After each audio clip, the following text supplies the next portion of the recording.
Hello, my name is Marcus. I'm the compiler of a collection of therapy quotes entitled 1001 Windmills of the Mind, a collection of quotes taken from what's often called the psychodynamic or the psychoanalytic perspective, which long ago, as I understand it, was referred to by some as philosophical medicine, because this perspective seeks to update any kind of beliefs that we had to give ourselves in order to adapt to a difficult situation, but by doing so we became stuck. And although these false beliefs helped us as a child to survive a difficult environment, meaning the feeding situation, the relationship with the mother in the beginning, her malattunement, her misattunements, and we had to adapt and accommodate and figure something out. So we created all kinds of beliefs around it. So they help the child to survive, but later they block a person's happiness because it gets frozen there. That's the theory. So the psychoanalytic perspective is to identify these false beliefs, let the sun shine on them, let the light of consciousness shine on them, and then with our adult perspective, we can sort of know what's going on and make different choices, and gradually, bit by bit, accept what we couldn't accept before, thus freeing the frozen energy in the unconscious so that it can be used joyfully in the present somehow.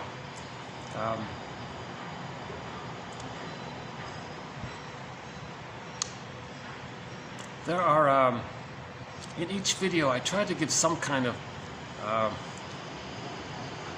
summary statement around my understanding of the psychoanalytic perspective. The main one that I've been using up until this point is that we want to recognize how we transfer the past in the present. That takes place because when there's trauma, we repeat the scene. So we transfer the scene into the present with the magical fantasy that we can get a better past.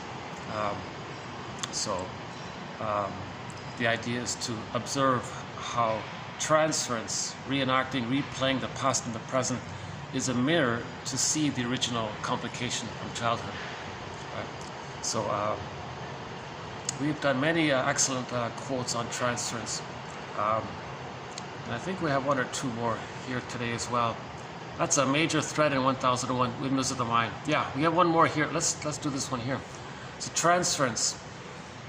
Transference is the re-experiencing of feelings towards another person based on internal working models.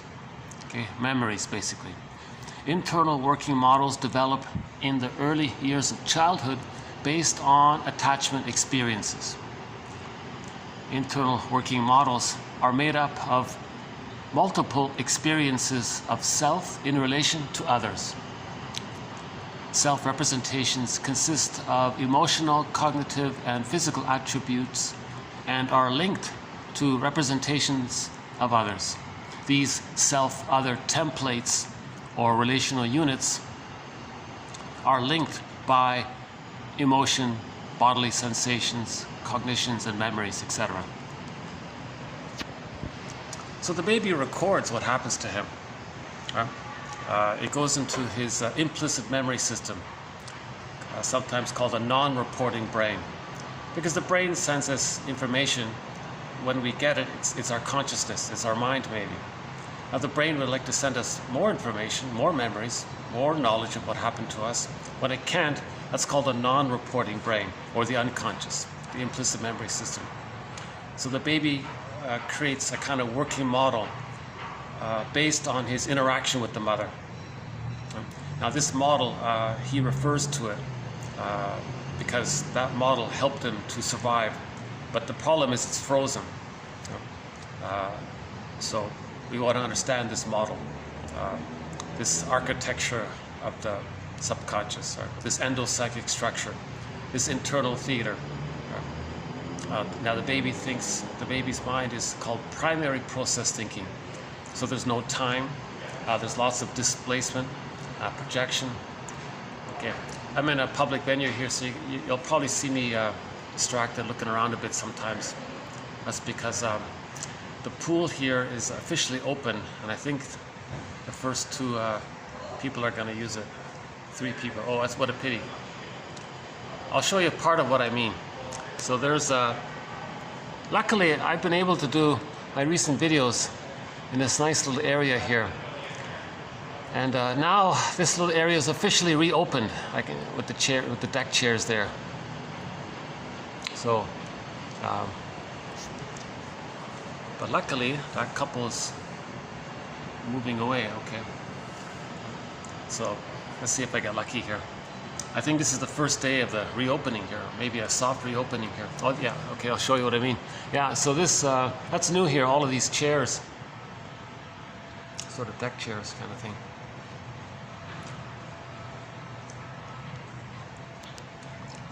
I'm just so thrilled I've been able to do the videos that I've been able to do so far. For the past 3.5 months, all of my videos were done over 3 hotels, most of them in this one here. Yeah.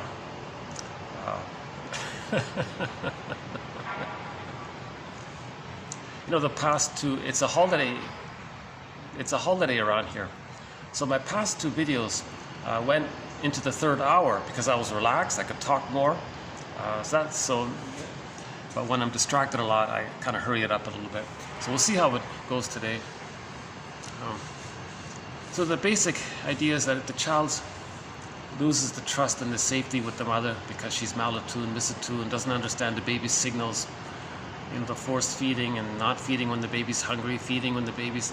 misunderstanding the signals of the baby. The baby feels pain and shame and rage by all this. At some point, it's called a strain trauma. At some point he's frozen. It's called arrested development, stunted development, and he's sort of fixated at some point along the developmental continuum between birth and 3. And according to where along that continuum between birth and 3, that's interesting theory. Personality structure springs forth around where that fixation takes place. So I won't cover it here, but it is a key thread in 1001 Windmills of the Mind. These personality structures that develop along where the continuum between birth and 3. Between birth and 4 to 5 months, we have 3 or 4 personality patterns. From 5 months to 18 months, again, a couple of patterns. 18 months to 36, again, some different patterns take place. That's a lot of work to go through them, but I feel like it's an approximation. It's helpful, I think.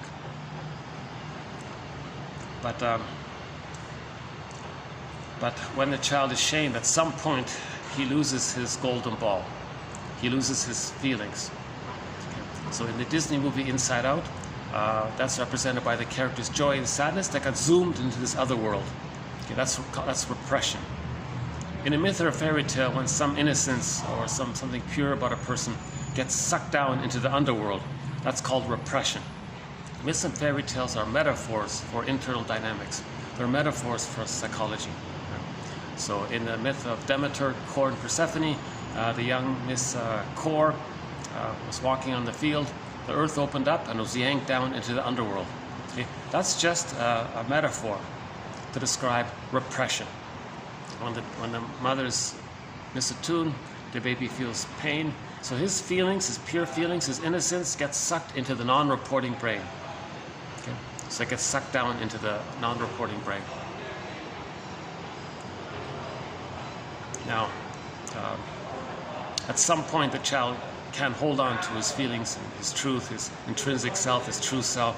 So at that point, it's considered he's fixated at that point. Okay, we got some workers here bringing in some plants. If they're gonna, let's see if I can just keep going, or maybe I can move. If they're gonna stay a while.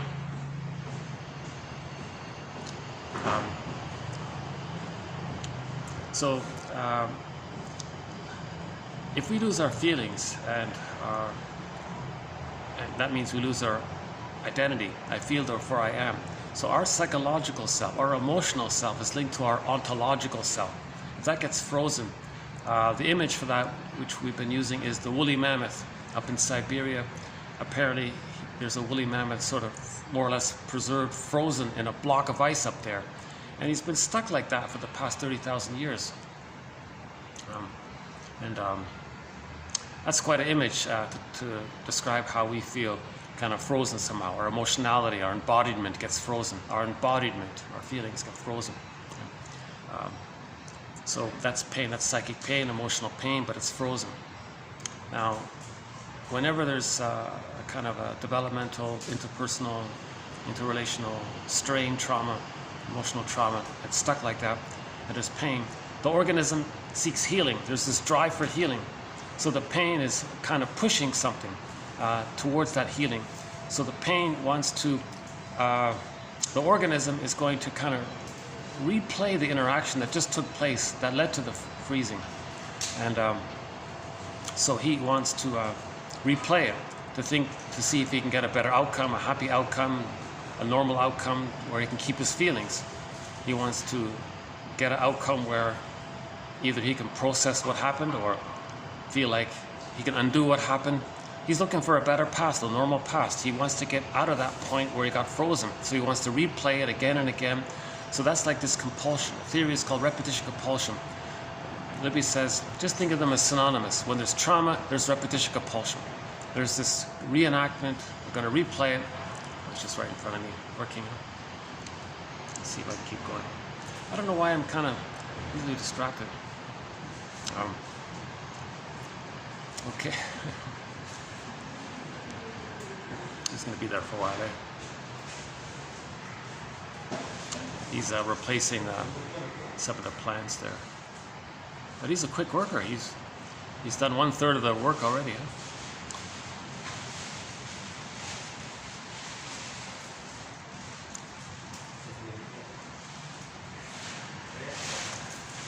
I'm kind of lazy today. I don't want to move. Yeah, today I'm a little bit of an off day today, so maybe I'm a little late. I'm feeling a little kind of lazy today, to tell you the truth. But all of the quotes are posted below. Let's see if I can get back on track here. So, okay, so the baby had an interaction with the mother. He had a wish, he had a feeling. The mother said, no, I don't like it, I can't handle it. The baby squelched it. That's the trauma. Okay? So we may just summarize it by saying that the mother shamed the baby. Now, how is the baby, or later on the child, the teenager, the adult, how is the person going to replay that? Because they want to reenact and replay what happened with the magical fantasy that they can get a better outcome for the past. Because trauma early on is timeless, so they're operating out of this constant now, this constant timeless, infinite mourning. Someone called it. There's no time. It's infinite. It's forever. They're just spinning it around all the time because there's no time. But there is time. So the person does go through time, but they're still spinning it. So Edmund Berger's metaphor, once again, every neurotic is a music enthusiast, but he only has one record. He carries this record with him everywhere he goes, and every time he sees a record player, a new situation, he spins off that record. So that record is sort of the timelessness, and every time he finds a new phonograph or a Victrola or a record player, he spins off that same old record on the new record player. So he's replaying the kind of over and over again. So the replaying of it can take two forms. One is sort of like a mirror version of it, called a direct transfer. So we're going to transfer the past interaction into the present. Okay? Now, so in the present, the person's going to assign people roles, misperceive people for what happened, distort, believe what they want to believe, see what they want to see to fit the traumatic script. So one version is if the mother shamed the baby, they'll select others or be interested in others who they sense is going to not like them, reject them, or people they believe they can goad into doing so. So that's going to be a replay. Now the person, that's called a direct reenactment. Mother shamed them. Later on, they go through life finding others, choosing others who they sense will disappoint them. If they don't, they'll goad them to.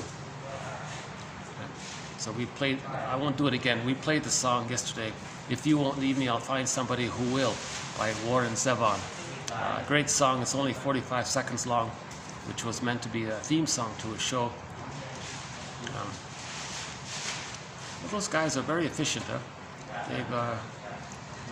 They've pulled all of the, I guess last year's plants.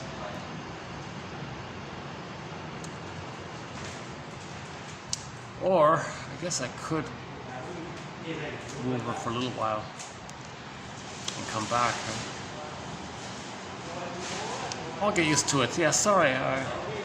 Sometimes I can just keep going. I can stay focused.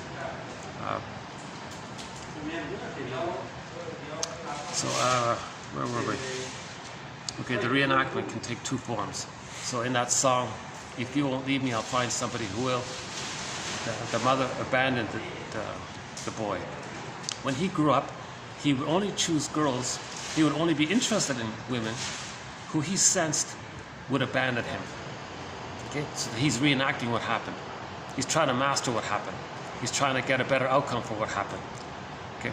Now, it's a secondary delusion because nobody in the present can provide what should have happened. What should have happened was a one-time deal in the nursery. Nobody in the present is the breast mother. No one can travel back in a time machine to the nursery, so it's not going to happen. But he has the fantasy as if it could happen. He has that fantasy that it could, so since it's just a fantasy, it's not going to happen, he's going to get disappointed. So he's going to replay it again and again. He'll choose women who will leave him. Okay. Until he becomes conscious that what he's doing is a communication that he's creating for him to see what happened to him in childhood, that his mother left him. Now, if he's not aware of it, he's going to spin that record again and again and again. Now, one day, a girl said, "Hey, I'm not going to leave. Imagine that. I'm here for you." And he couldn't handle it. He doesn't know what to love yet.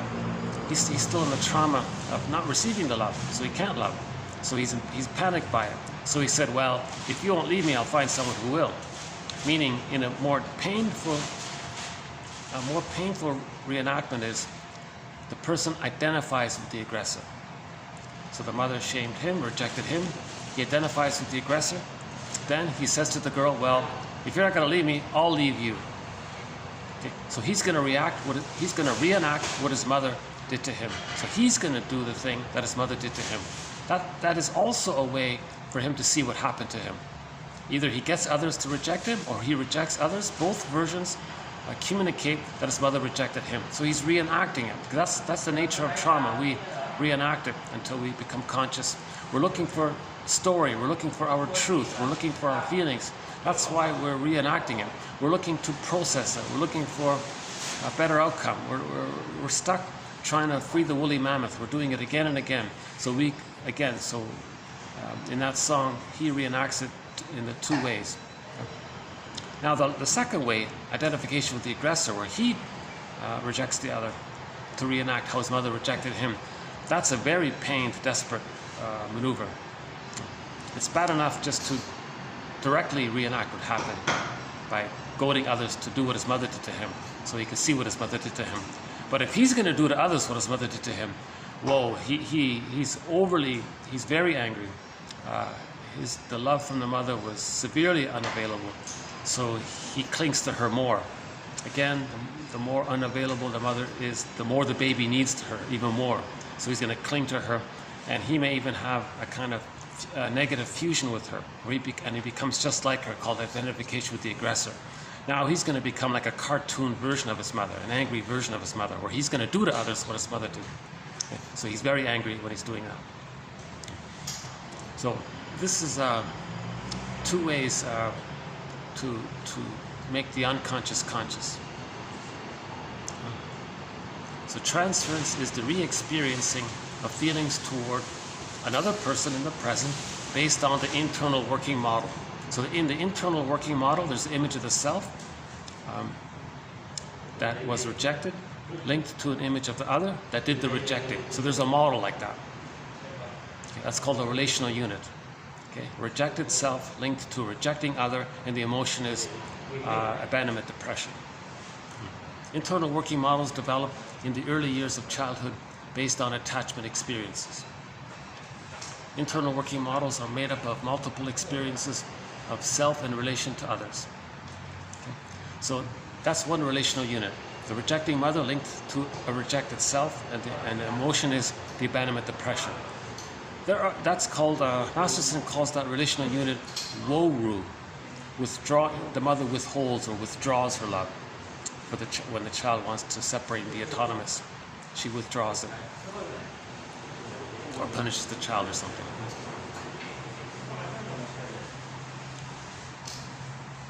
Yeah, those guys they're halfway done with that whole.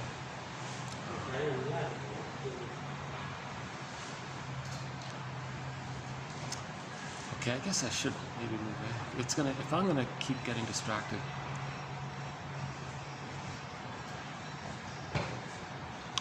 Okay, so where were we? So object relations theory is the study of the internalization of interpersonal relationships. The baby has an interpersonal relationship with his mother. He records it in his non-reporting brain, in the unconscious. It's like a model there. It's a template. It's an organization. One structural concept is the psychic structural or mental structure is relational units. Part self linked to part other, another part self linked to another part other, another part self linked to another part other, etc. These are relational units. Now that's fragmentation of the soul. In normal development, by the age of 3, the other is whole, the self is whole, and they're differentiated. The fusion isn't there. The baby differentiated. But in trauma, the other and the self are blurred. Now you got a part self blurred with another part other, blurred. Another part self linked to a part other representation that's blurred. The fusion is still there, and you got these different relational units. See, that's one concept of how to imagine, to have some kind of concept around what it might look like in the non-reporting brain. Now that's trauma if it's so fragmented like that. So we're going to replay the original interaction with the mother, okay, meaning the baby has a need. They expect and hope the mother will supply the need. So they're going to replay that. So they're going to choose people who approximate the rejecting mother, because that's the excitement. The person in the partner, or the person in the present, has to trigger up the rejecting mother. So they have to resemble them somehow.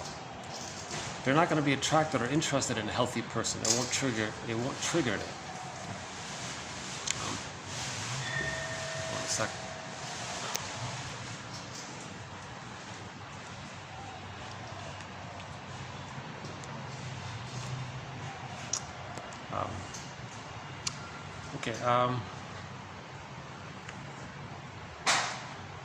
Okay, so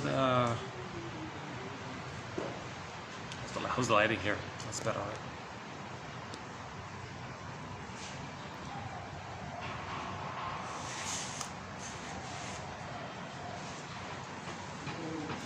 These templates. So in order to reenact and replay what happened, they're going to choose people who approximates the original rejector, or people who they can distort in their perception, someone who resembles the rejector. And if it's close enough, they'll be interested in that person, because maybe the person in the present will be rejecting, or they can goad them into being rejecting. So their agenda is to reenact it, to replay it. See, so the compulsion is to replay what happened in the present. The present becomes a new edition of the past. I think we have one quote coming up. I think it's in the next video, where people in the present are metaphorical reincarnations of the mother. That was sort of his lighthearted way of putting it.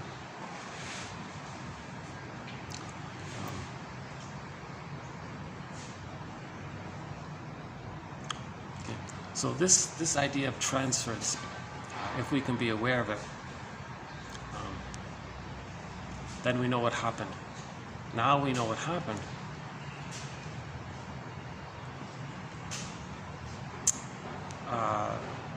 Then we can make other choices.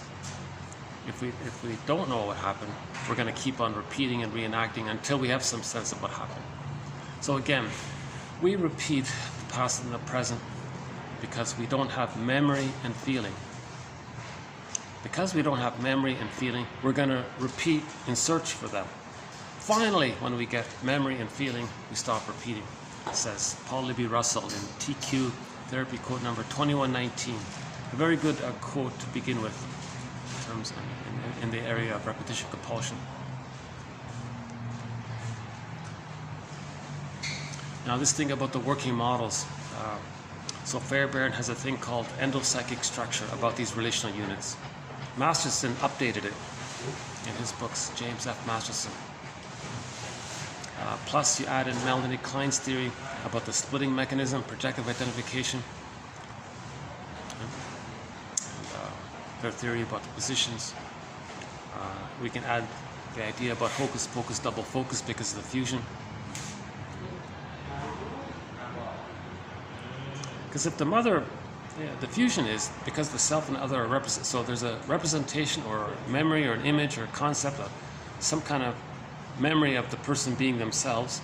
That's a part self representation that was rejected, or shamed, let's say, blurred in with some concept of the mother that the baby kind of made that shamed him, but it's blurred there.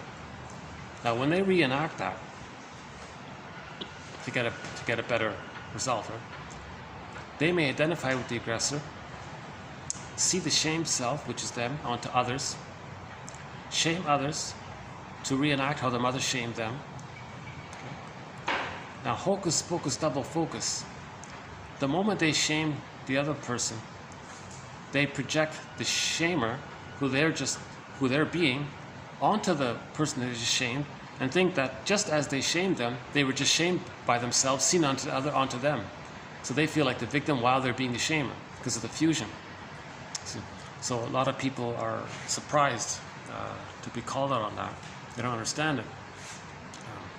So they're doing both. They're feeling the reenactment of being shamed, and they're making it happen by being the shamer.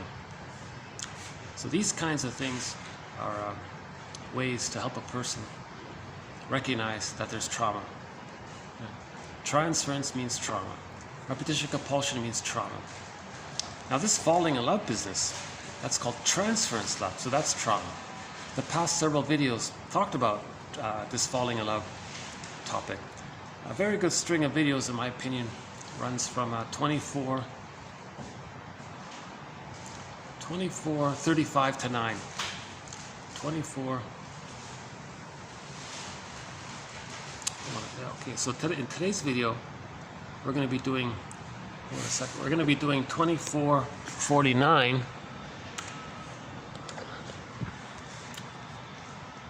Oh, did I get it? Hold on a second. Oh, it's not in yet. My keyboard working or not? Hold on a sec. Okay, that's okay. Fix it later. So we're going to be doing 24:49 to 52. So we'll be doing 4 quotes in this video. So TQ 24:35 to 9. If you get one thing out of this video, it's that I think you'll get a lot of value out of reading the quotes in 24:35 to 9. Read those quotes roughly 130 quotes on the topic of falling in love. My caption was falling in love on the couch. Okay. So there's a trauma at the infantile stage during the symbiosis. If somebody approximates the mother, it revives that symbiosis. Now remember, the symbiosis is that heavenly, bedazzled, spellbound, trance-like, wow feeling, blissful, Garden of Eden, Unico Mystica. You know, it's what the baby felt in the womb and during the nursing time, partly, right? So a person, that's triggered up, that's revived, that's the falling in love part. Now, because you chose someone, or you found someone who is a reincarnation of your rejecting mother, now you have the fantasy that the person in the present is going to be who the person's mother should have been. That's the great excitement. Okay? Because why? We fall in love because there's unfinished business. Okay? Being frozen, we didn't process it. That's unfinished business. So we hope that the person in the present we fall in love with is going to change their ways and provide the love that the person should have received. That's going to process the trauma. Plus, the person in the present is going to resume development for the person and meet the needs that the person didn't get. So there's a great excitement for emotional liberation, to get their feelings back, to get their identity. So they're wildly excited when we fall in love by this kind of thing.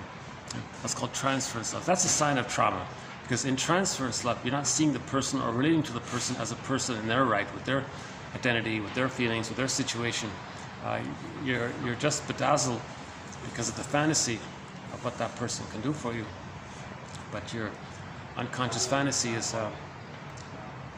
you consciously know that they're not your mother, but you need to emotionally relate that they are, and feel that they are. So that's a huge distortion. A huge distortion. That's the nature of trauma. We're going to distort the present to fit the past working model to see if we can get a better outcome, to heal the past. Right?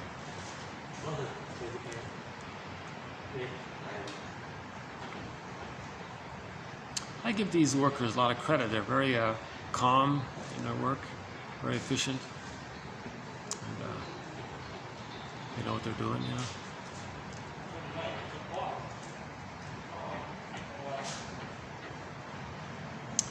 Yeah, I once had a garden. I miss it a lot, yeah.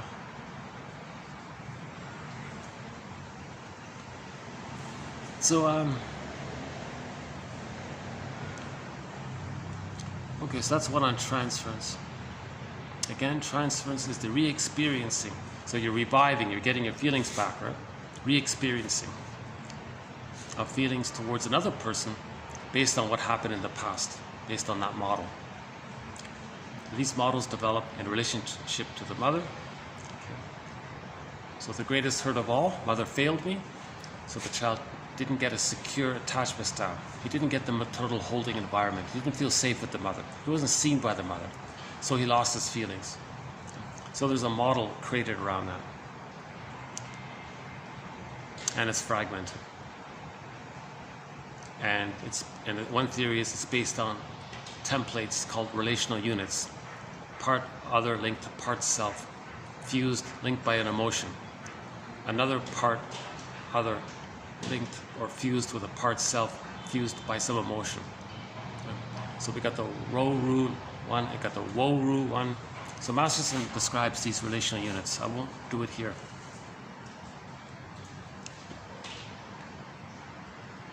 Some authors say that's really the heart and soul of therapy, because the client, again, my disclaimer, I'm not a therapist or a shrink or an analyst, these kinds of things. I'm the compiler of the quotes. I'm just a compiler.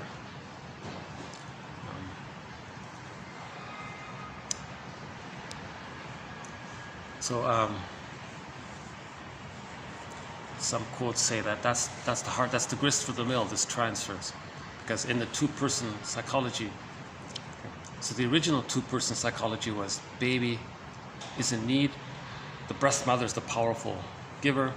That's the original two-person interaction, but it was chaotic, it was painful. So he's in pain, he's frozen in pain. It's repressed. Now, the person that's evoked in this situation that sort of resembles that. The client is in pain, needs help. The therapist is this knowledgeable guy. So that interaction, it's going to trigger up what happened. So the therapist then puts words to it. He sees what happened in childhood. Transference communicates what happened in childhood. Okay. So again, the client's going to do a direct transference where he goads the therapist to reject him, or the client is the rejector and rejects the therapist to communicate how the mother rejected him. Yesterday's video, we did an example of this about the complainer. So one guy had a mother who was a chronic complainer, and the child felt helpless because what does he do? The mother wanted the baby to do something, the child to do something, to save her, to be a superhero for her, to fix her, to help her. The mother chronically complained about this and that. It was nonstop. And the child felt very pain and helpless by it and defeated by it. And the mother was just demanding and complaining and nonstop, right? That was painful for the child. So it turned out he identified with her. He grows up and he complains to others. When he complains to others, others feel helpless, just like how he felt helpless as a child. So the friend feeling helpless notices, okay, I guess you're telling me what kind of mother you had and how you felt. That's the reenactment. Okay. So for more on that, go to yesterday's video. It's a TQ 2446, I believe. TQ 2446. The quote begins with chronic complaining, that one there. Okay, so that's an example of the reenactment. Okay, let's begin with TQ 2449 about interpretation. Oh yeah, and here's another one on transference. Yeah, okay. So let's do this one here. The client creates the transference out of an active, though unconscious, aspect of repeating a past experience. So he's going to repeat a past experience. It's this compulsion to get a better past. The wish to correct the past. The wish to correct the past. When the analyst helps the client understand consciously this old pattern that is awakened, okay, so he's feeling something that he felt as. So when a person's triggered in the present, they're feeling what they should have felt or maybe did feel partially but couldn't feel but squelched as a child. So when you're triggered, it's an internal experience. It's an intrapsychic experience. Your memories are coming up. The person in the present doesn't cause that kind of, it doesn't cause it. They may be disappointing, but it doesn't cause the immense emotionality. The immense emotionality is coming up because the child felt terrified, persecutory anxiety, abandonment, depression of the mother shaming and misattunement.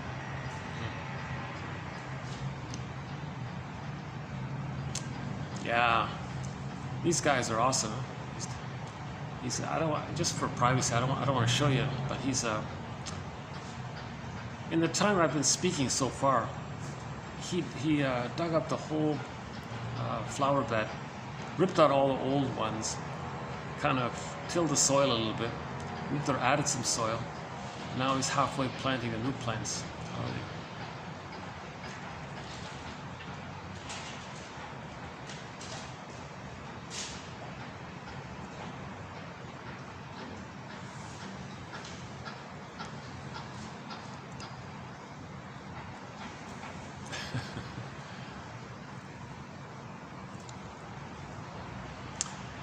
Yeah, watching him gardening, it brings up some memories.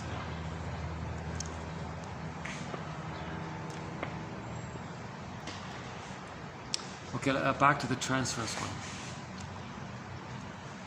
When the analyst helps the client understand consciously his old pattern that is awakened, she helps the client understand his contribution to the present conflict and for the life he lives.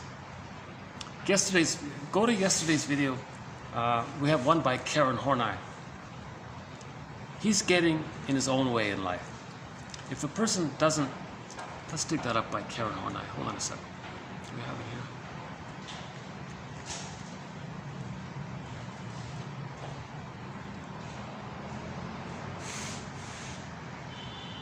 Unless the client is made aware, this is 2448. Unless the client is made aware that he blinds himself to consequences and the reasons for which he does so, he cannot possibly realize to what extent. Hang on a sec. Why is my thing not? Hold on a sec. Why is my keyboard not working? Huh. Well, there we go. Okay. Unless the client is made aware that he blinds himself to consequences and the reasons for which he does so, he cannot possibly realize to what extent he interferes with his own life.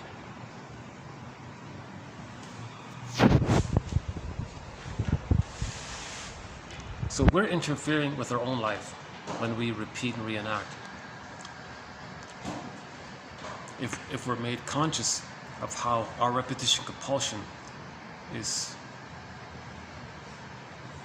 moving the person towards the so-called unlived life or the provisional life. So we want to see how we are doing it. We are making our lives the unlived life by repeating it. So the goal is to be aware of it. She helps the client understand his contribution to the present conflict in his life and for the life he lives. So we want to understand our contribution to why and how we're living the unlived life. If we're repeating blindly that broken record, Edmund Berger's metaphor of the record, if we're just reenacting and repeating, we're the ones doing it. We're contributing to it. Now, when we say we mean conscious self and unconscious self. Know thyself means know the conscious self and the unconscious self. We live in two worlds. Now, most of who we are is in the unconscious self. Now, the unconscious self is like a puppet master. But he's trying to make us conscious. So he's getting us to reenact what happened, to get the conscious self to be aware of what happened, because what's in the unconscious is looking for home. It's looking for us. We're looking for us. Us is in there. Us is looking for home. We're home for us. We're looking for us. Us is looking for home, which is us. So it's a dialogue back and forth between the conscious mind and the unconscious mind. You see?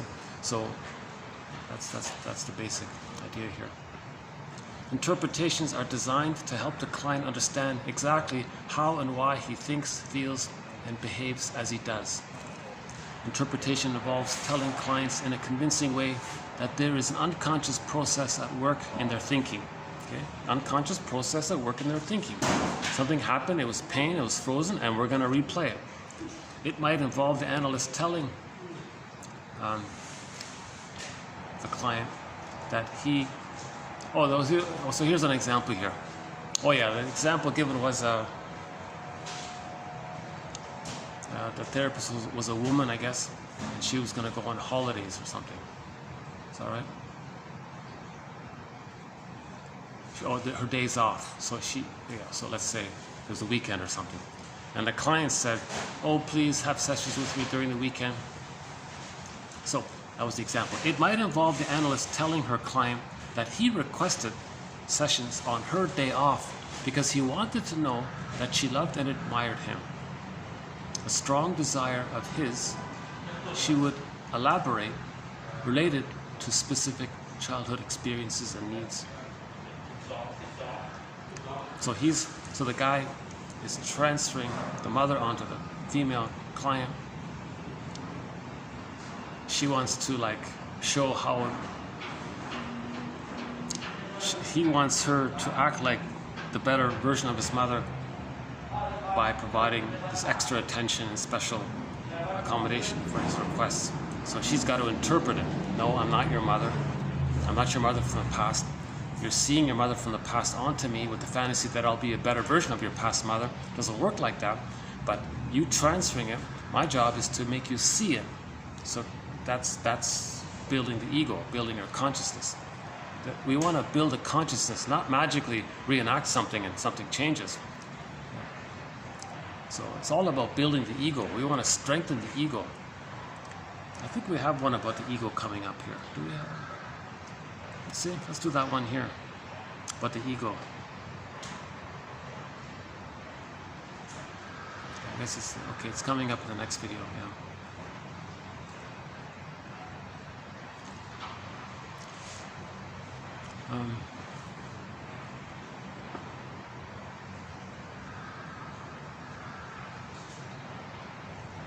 So okay. So again, as I understand it, the guy had a fantasy of the female therapist seeing her as an equivocate of his mother. But the fantasy is that she will be what the mother should have been. And in his magical fantasy, because of the timelessness, the present interaction can undo or replace the past one. But that doesn't work, because there is such a thing as time. But his emotionality is operating from the timeless perspective. So he's doing this to see if he can correct the past. That's why he's doing it. He wants to get a new past. She helps the client understand his contribution to the present conflict and for the life he lives. So if he has these demands on people, it's going to interfere with his life. Psychoanalysis is the founding parent of almost all contemporary systems of psychotherapy. All approaches either developed out of psychoanalysis or in opposition to it. For example, behavior therapy. Despite rumors of its demise, psychoanalysis and its descendants, in particular object relations theory, remain active parts of the therapeutic mix. So psychoanalysis is around. It just infiltrated all of these hundreds of other therapy models. Actually, Masterson makes a point about this. There's a short interview with Masterson on YouTube, and he said this. The interviewer said, "Are you a neo-Freudian or something?" And he said, "Well, that's an interesting question, because in a sense we all are, because this whole psychoanalysis started with him, and everything that we have now is like a sort of a branch of him, but we don't." So this current a lot of this current jargon, like transference and repetition compulsion, came from Mr. Freud. We have no quotes from Freud, by the way. We have 2,452 therapy quotes, none by Freud, 0. Why? Because I don't read German and I don't trust the English translations. So I've just swept that. I just avoided that whole area. I'll trust other authors who worked with it, grappled with it, and if I understand their quotes, oh, look at that, he's finished. Do you want to see what the guy? Oh no, he's still there. Well, when he's completely finished, I'll show you his fine job. Looks like he planted a couple of dozen of little mini pineapples or something.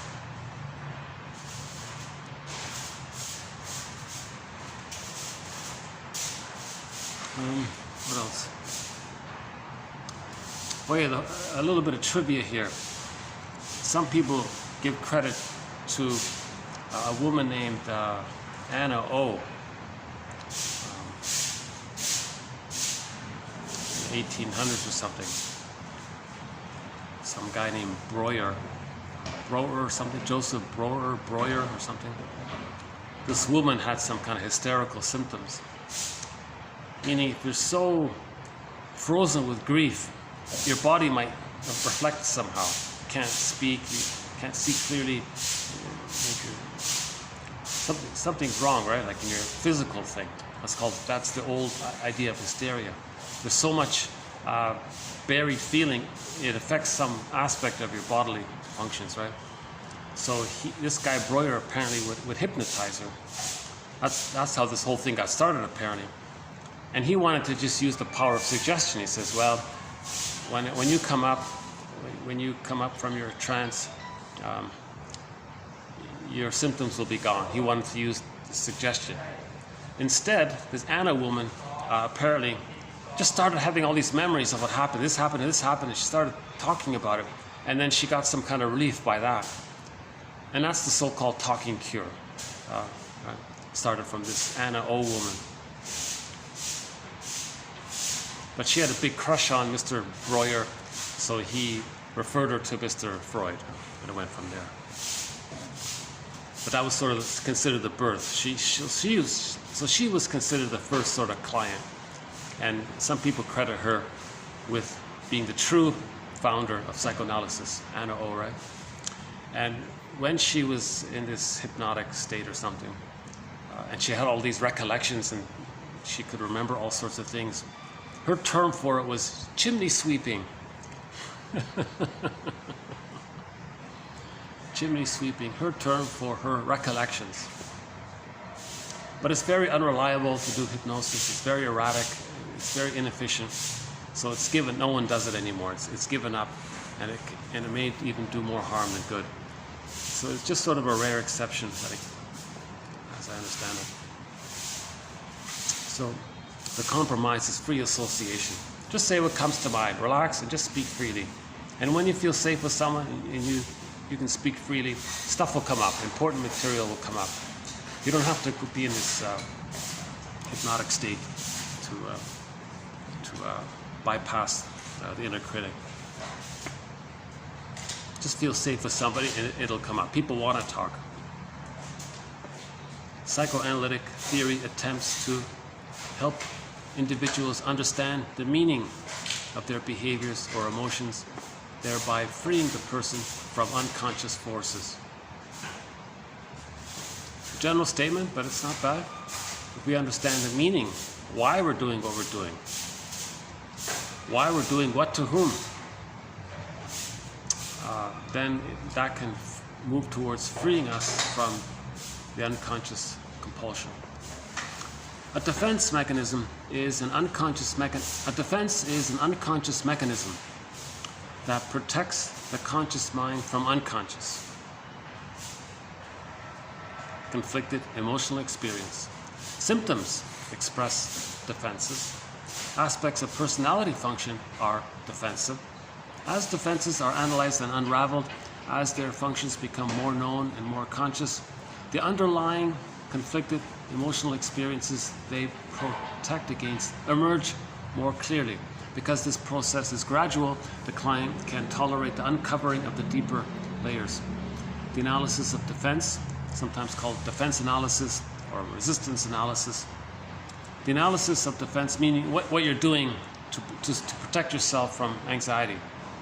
It's too painful to feel something, so you soothe yourself by doing such and such. So it's defense before, the rule is defense before content. You talk about what you're doing to not feel whatever it is that you don't want to feel, but you first notice the thing that you're doing to not feel what you can't feel. Okay, so that's called defense. The analysis of defense and of then the content and then of the underlying conflicts allows, so that's why you're doing it. So you're doing this because it's too painful to feel such and such. The analysis of defense and the underlying conflicts allows for the better resolution of unhappy, symptom-generating and maladaptive attitudes.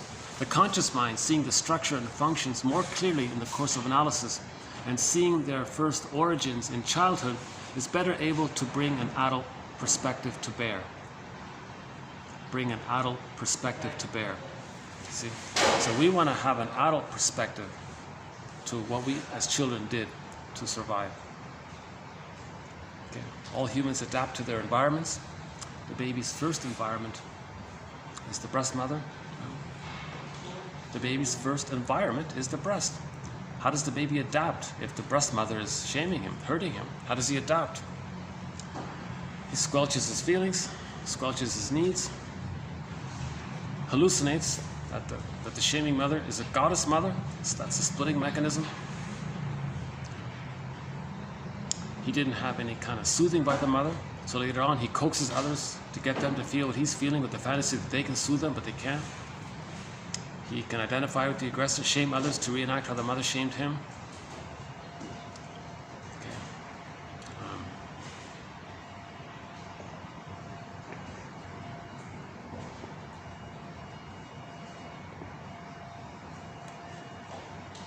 Again, defense is an unconscious mechanism.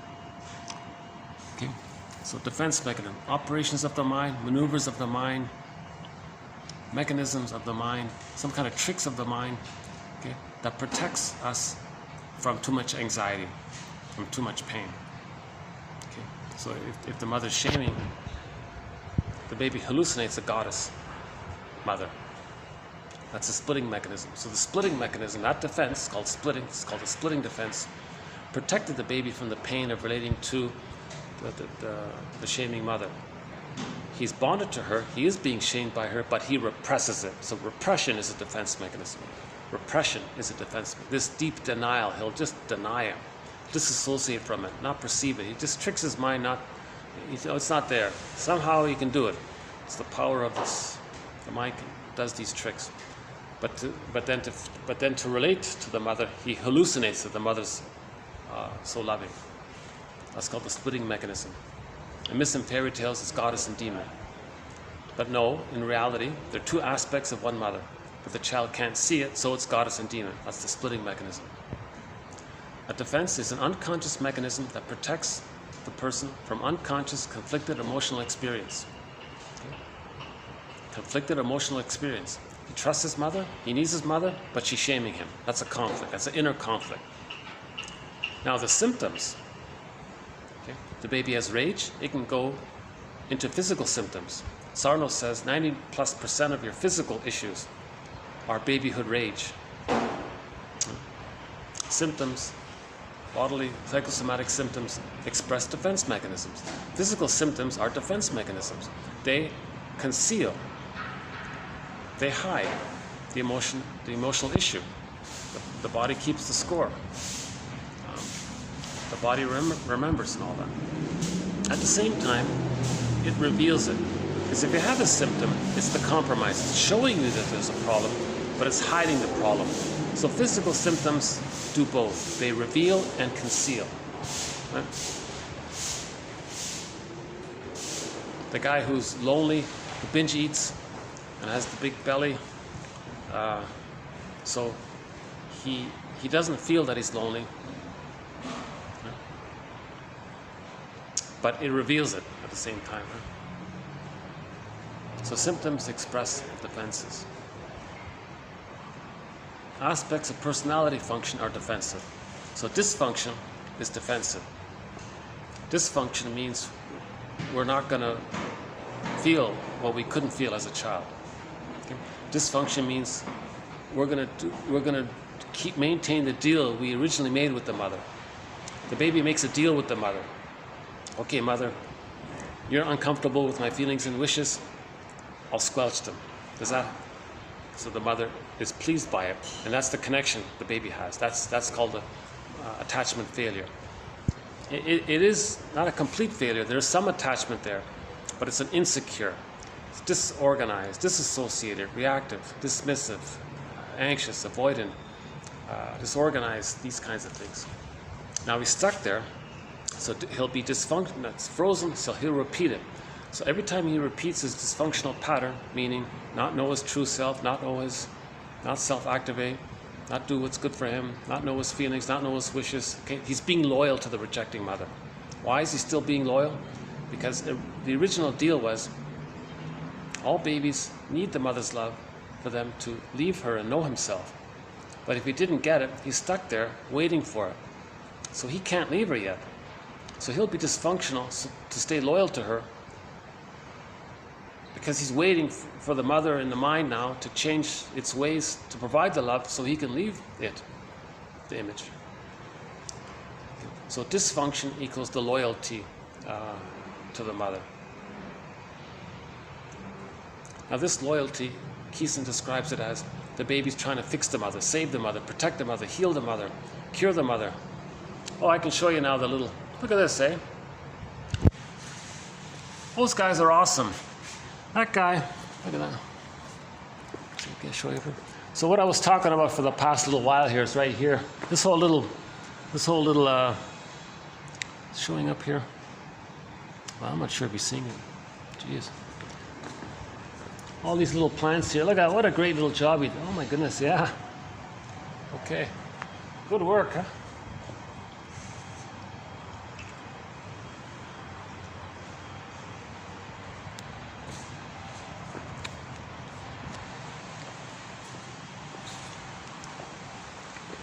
You know, that guy who did that, he had a kind of like a, he had like a sort of a easygoing flow about it.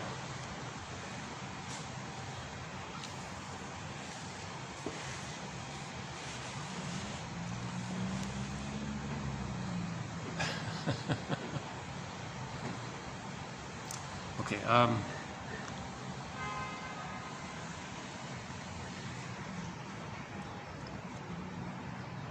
Again, a defense is an unconscious mechanism that protects the conscious mind from unconscious conflicted emotional experience. Okay, the trauma. Okay, defense mechanisms, okay, protect us from the memory of the trauma. Now, some of these defense mechanisms can be psychosomatic symptoms. The body bears the burden. Personality, some aspects of our personality traits are also defensive. You know, people who lie all the time, or, you know, encrypt the truth, or,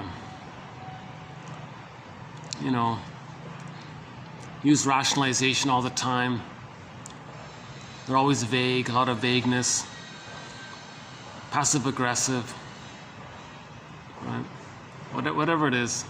Oh, the controlling personality. These are all defensive, right? As defenses are analyzed and unraveled, as their functions become more known and more conscious, the underlying conflicted emotional experiences they protect against emerge more clearly. Okay. So we're accepting ourselves. We're now feeling what we needed to feel but couldn't. Because this process is gradual, okay? Each time we do it, we build the ego. The client can tolerate the uncovering of the deeper layers.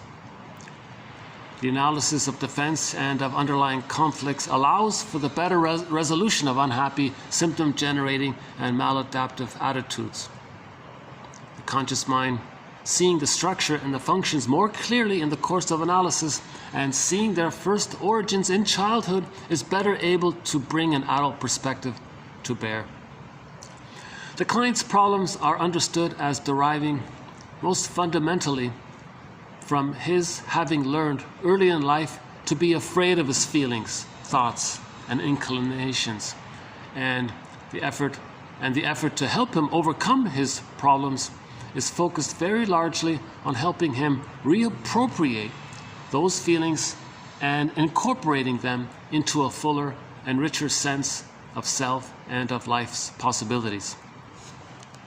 Well, so now we have a new sort of phrase to add to our collection here. This concept of when we want to reclaim, reintegrate, synthesize back into ourselves, have back into ourselves, right? Like he says, reappropriate your old feelings that you lost. Robert Bly's metaphor, by the age of 5, so much of who we are, our feelings, gets put into this bag. We spend the rest of our lives trying to get it back in. Reappropriate them. Reclaim it. Make conscious what we had to make unconscious. It is a necessary condition of human health to be able to think what has to be thought. Elvin Semrad. We have a lot of sort of short little sentences from him. Elvin Semrad. So here's a new one here.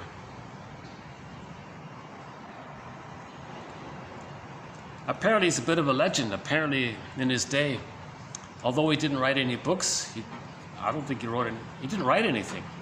He was just this very popular guy. All the wannabe shrinks flew from everywhere to be around him, apparently. Finally, two of his students took down some notes of what he said. And there's a book of sort of zingers compiled by his students. I think this is from one of them. Oh, we got a swimmer here. Okay, how are we doing here?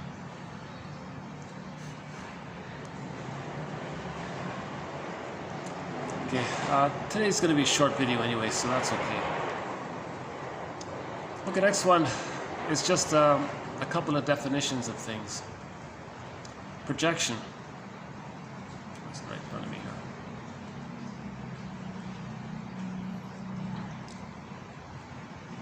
Okay, projection.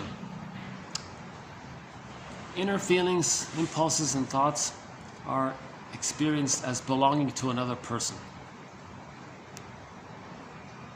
So you attribute something about yourself that you don't, that's too difficult or unbearable to accept. The way to do it is to say others have it. So somehow you cherry pick, you selectively attention, you pay, your attention is selectively focused on some little thing and you elaborate on it, or you just make it up that they have it.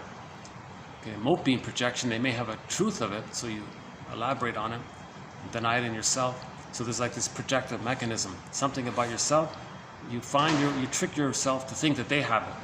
Now the activity of doing this, projection, is the means of bringing repressed material to consciousness. If you say such and such a person is such and such a that, okay, that's a mirror to see about yourself. In particular, if there's a lot of emotionality around it. Projective identification. Okay, this consists of projection with the addition that the other person begins to behave and feel in accordance with what has been projected. Okay, projective identification. So this consists of projection, what we just talked about, with the addition that the other person begins to behave and feel in accordance with what has been projected. So the projector wants to induce or somehow taunt, tease, provoke, get them to express, feel what the projector can't feel or express. Now the template for this goes back to the nursery. The baby's nursing, baby has a feeling, the mother should feel it. The mother gets it, she provides some soothing response, the baby calms down. A cycle takes place. If that's failed, later on, they try to replay that with others. So the person doesn't know what they're feeling, just like the baby's not conscious of what they were feeling back then. They want, so the baby's, the original baby version was the baby fantasizes that he got the mother to feel what he was feeling from his perspective, because the baby thinks everything around him is to serve him. So he got the universe, his mother's breast, to feel what he's feeling, to get the message so the mother can reply. So if that cycle doesn't take place, later on they're going to try to redo that. So they'll find others to induce, to get to feel with the fantasy that that person can reply in a manner. The cycle cannot complete. It's stuck. He may goad the other person to feel what he's feeling, but that's it. The person in the present cannot invent a time machine, take himself and the projector into the time machine, zoom back to the nursery, morph back to the original nursery roles, provide the soothing that should have taken place. The person as a baby now has the neural networking laid down so he can soothe himself, hop back in the machine and come back into the present and got what he should have got. That's not going to happen. So all he can do is goad the other. Oh, I've got some more people. Oh, the pool is ready. Got 3 people here already. Okay, I'll wind this down quickly. I got a feeling this might be my last video here. Now that they've officially opened it up with all these chairs. Now that people know it's open. Oh, what a pity, eh?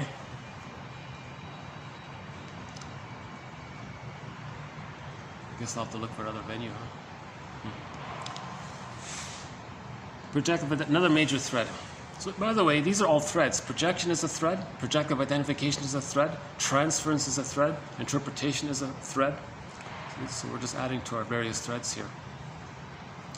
Somatization, focusing on physical sensations to the exclusion of painful emotions.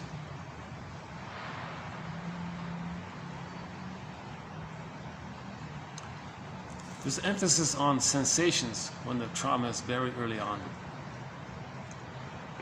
Acting out. Feelings are expressed through action rather than words. If we don't have the words, we're trying to communicate it, so we communicate it through our reenactment. When we have the words, we stop reenacting. Acting out is a communication in search for words. It's experimental recollection. We're trying to remember. Acting out means we can't remember, we don't feel, we can't remember. So we're acting it out in an attempt to find the words. So that's the Sisyphus activity. If we keep acting out, transference acting out, okay,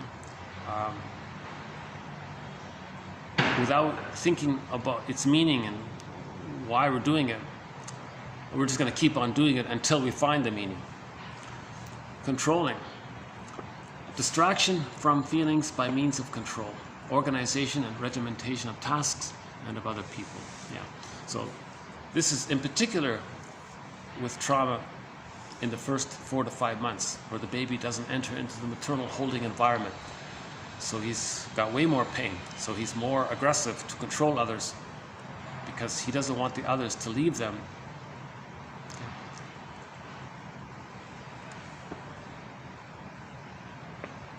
Passive aggressiveness, the indirect expression of anger through deniable behaviors such as lateness, procrastination, forgetting to do things, and inconveniencing others.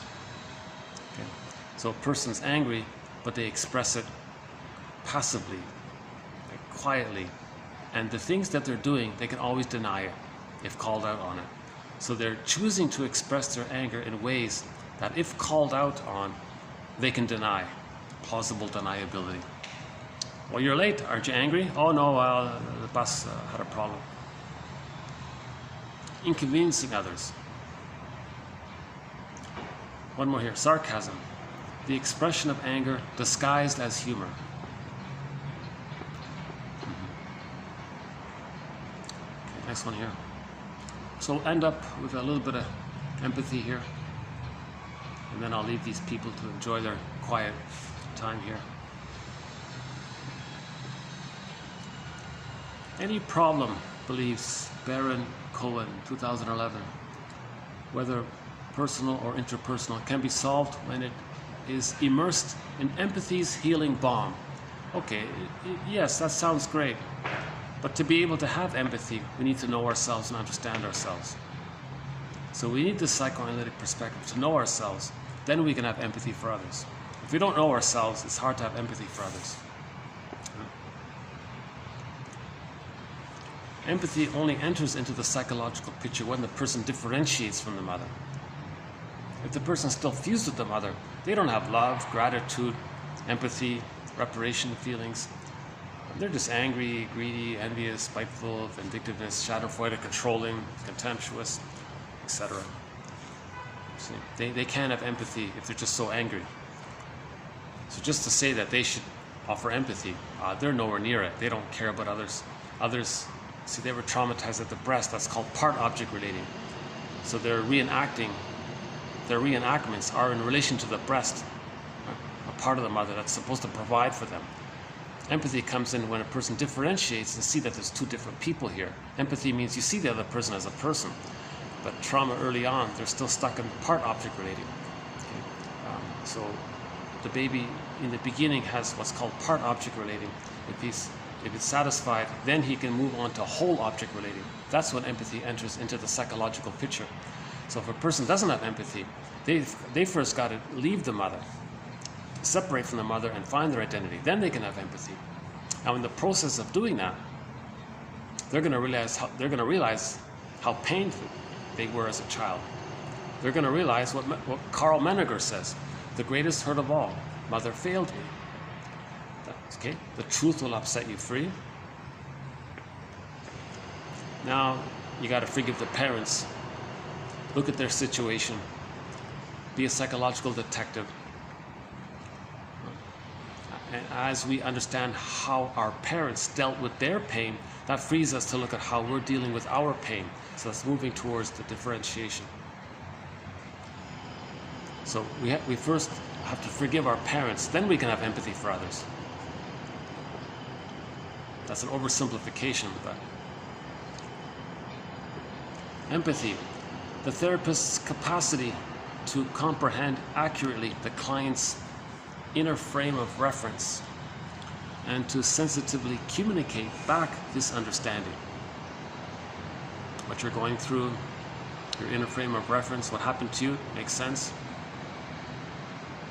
Because this happened to you, you feel this. The simplest empathic responses generally take the form of, you feel, fill in the blank, because, for example,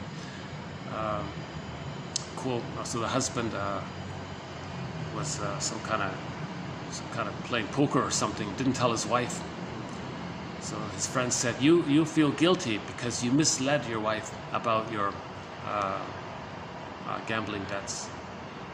There's no evaluation, no moral judgment, just a straightforward recognition of a feeling and the possible reasons for it. So that's like a most raw, basic sentence for empathy. Okay, so you're feeling this because of that. Oh, that's right, yeah, okay, you heard me, you got it.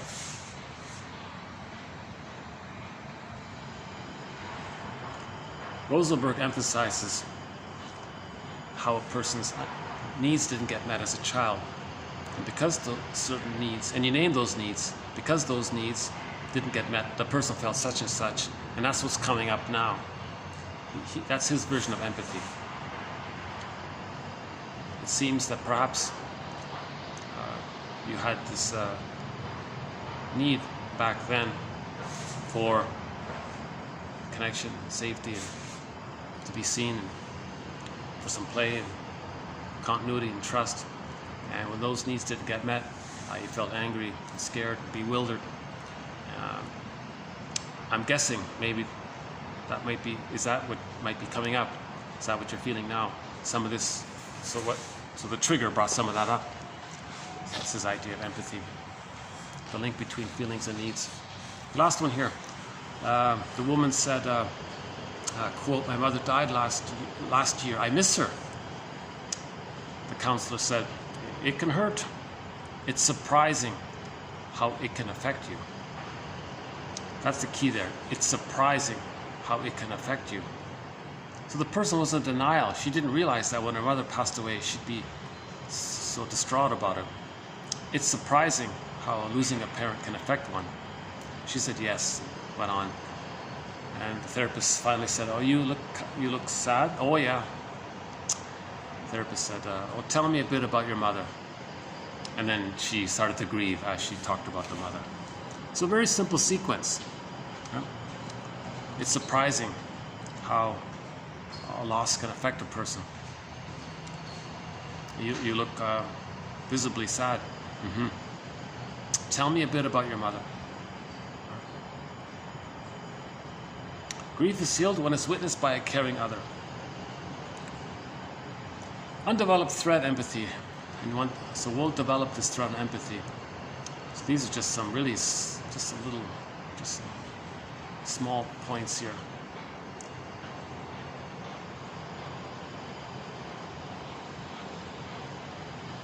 Yeah, I can see 3 people lounging, trying to take in the sun here. You know, it's quiet in the sunshine, relatively quiet in the sunshine. Okay, that empathy one was 24:52.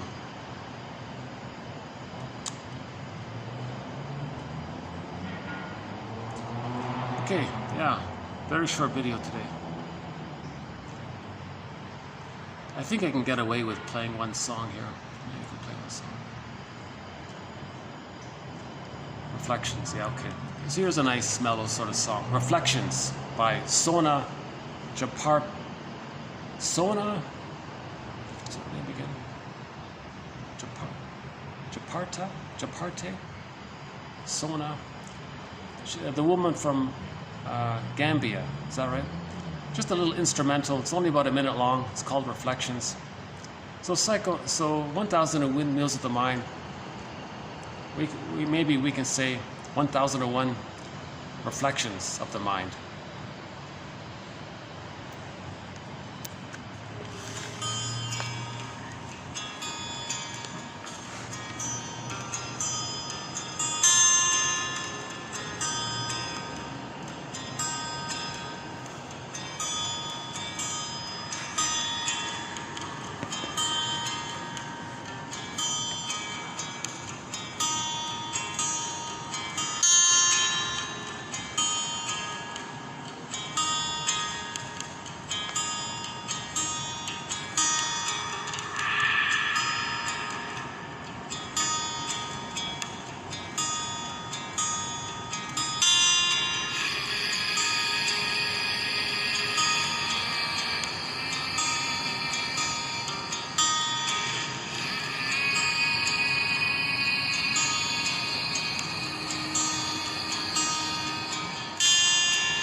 all of the quotes are reflections.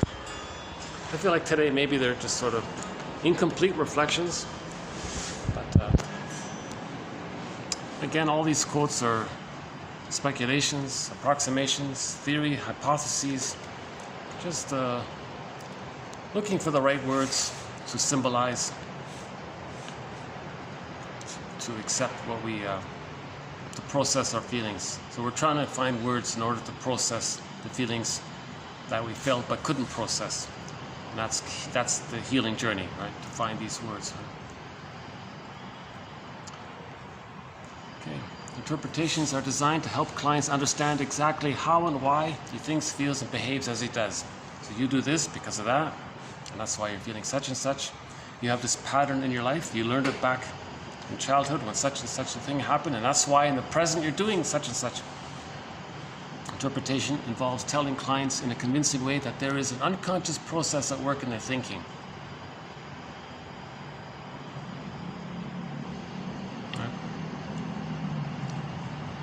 So the guy who was testing his female therapist for extra attention, that's a communication that when he was a child, he didn't feel loved and admired by his mother, and he wants to get it through the transference, by the person. He wants to get it from the person upon whom he's transferring the unfinished business. Remember, so the trauma is the unfinished business. He transfers the unfinished business to the person in the present and hopes the person in the present will finish the unfinished business in their memory. It doesn't work. That's why the interpretations make a person conscious of it. Then they can bring their adult mind to what's going on. When a client creates the transference out of an active, though unconscious, the client creates the transference out of an active aspect of repeating a past experience. We're repeating a past experience. You see? Transference reveals what happened, and it's the wish to correct the past. She helps the client understand his contribution to the present conflict. When you make the person aware of it, they understand their contribution to the conflict, how they're getting in their own way. Okay, a little appreciation for psychoanalysis. This quote here: psychoanalysis is the founding theory, whatever, of almost all contemporary systems of psychotherapy. All approaches either developed out of psychoanalysis or in opposition to it. I didn't realize, yeah, that makes sense. Behavior therapy. Forget about memories. It's just, so behavior therapy is a very angry, I think there may be exceptions, but generally speaking, we have memories, and just to ignore them, it's gonna rebel. If you don't cooperate with your double self, your secret self, your puppet master, if you think you can override it and bully it, no way, it's gonna rebel. You gotta listen, you gotta have a dialogue with your double self. You gotta own, bring back, reappropriate, resynthesize, reclaim what was lost. Just to admit that, just to say it doesn't exist, forget about it, and just do some classical conditioning kind of thing without acknowledging that, okay, it's not gonna work.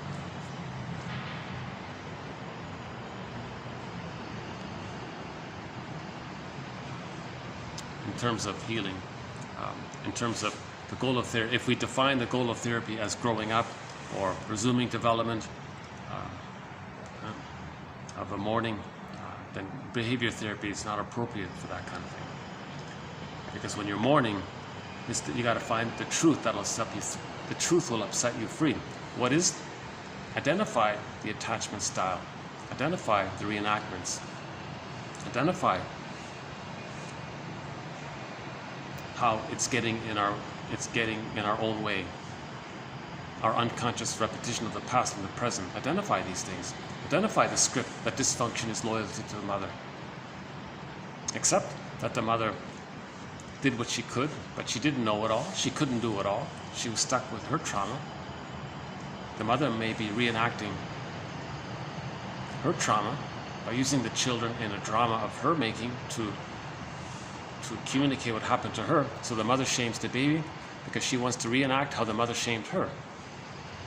So the mother may be stuck in her compulsion. The mother has repetition compulsion. The compulsion comes from the pain of the trauma. So if the mother has all this pain from the trauma, that helps to forgive her. We can forgive our parents if we understand that the pain of the trauma leads to the compulsion to reenact what happened because she's trying to get out of the pain. The mother is trying to free her woolly mammoth. You know, everybody's trying to free their woolly mammoth. If we're talking about trauma, right? We're trying to get back our embodiment, to feel back into our bodies. Kristen Wilson has a line in her speech. It is disembodied discourse that gets us into trouble. If you're not in your body, you're not making sense, literally. So we played that one earlier.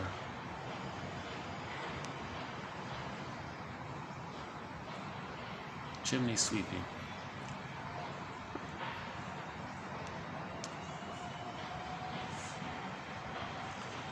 So psychoanalytic theory attempts to help individuals understand the meaning of their behaviors or emotions, thereby freeing the person from unconscious forces. That's like a very broad, general introductory statement, that one there, right? Okay, we spent some time already by the one E. Marcus, that one there.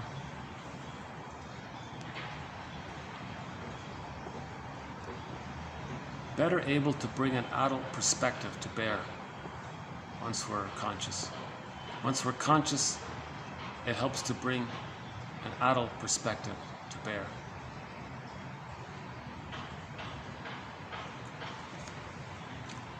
The client's problems are understood as deriving most fundamentally from his having learned early in life to be afraid of his feelings, his thoughts, his inclinations, and the effort to help him overcome his problems is focused very largely on helping him reappropriate. Okay, so one way to reappropriate our unconscious contents is through our projections. Prejudice, of course, is projection. In prejudice, whatever you're saying, that's within. You're reappropriating, you're owning yourself. So prejudice is from projection.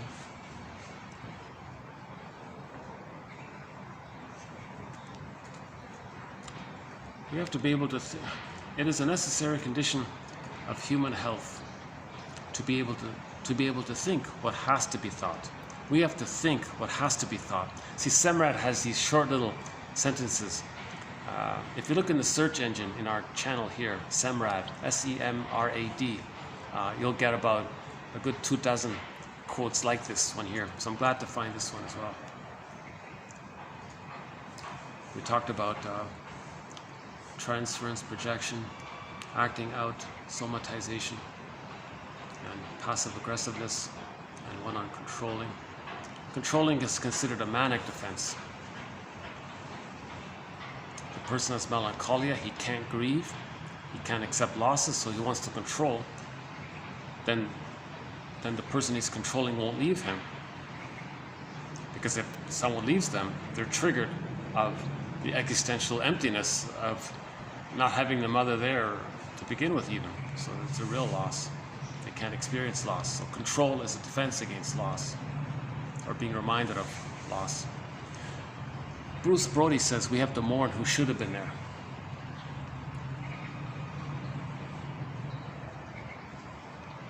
Empathy. The person's capacity to comprehend accurately their friend's inner frame of reference and to sensitively communicate back this understanding.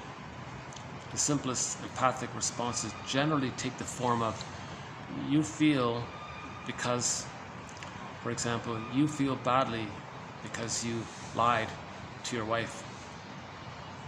Very simple. You feel badly because you lied to your wife.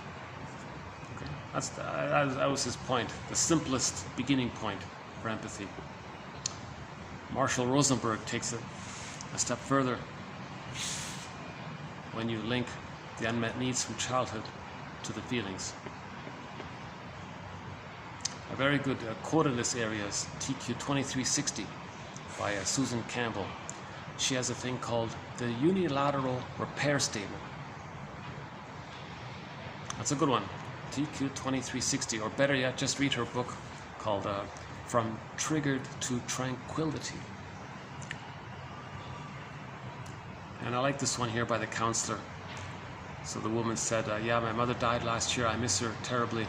Yeah, it can hurt. It's surprising how it can affect a person. Yes, you're right. Okay, so, and yeah, you look sad. Yeah, tell me a bit about her.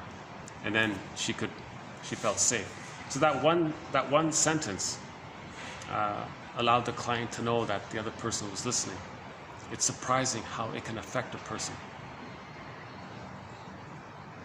So someone tells you something, try it out. Just say, yeah, it's surprising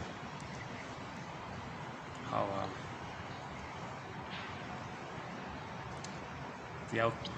the outcome that we're noticing. It's surprising how much outcome there can be or something. It's surprising how loss can affect a person. Because we're in denial, right? When there's a loss, we're in denial. Now the person is realizing it. It's surprising how loss can affect a person. You're right, I didn't realize it. And you look sad. Yeah, I am. Well, tell me a bit about her. Now she let loose, and she was wailing after that. Grief is healed when it's witnessed by a caring other. Grief is healed when it's witnessed by an empathic other. Grief is healed when it's witnessed by a person who has empathy for you. That person has empathy because they know themselves. That kind of thing. So I guess I'll just leave it there. Sonia Japarta, she plays a very traditional musical instrument from Gambia. Did I say it right? Gambia, yeah.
Okay, so thank you very much. This has been Sona Jabarte, I think it is. Jabarte. Sona Jabarte, I think it is. This has been, thanks again, 2449 to 2452. See you next time. Thanks again.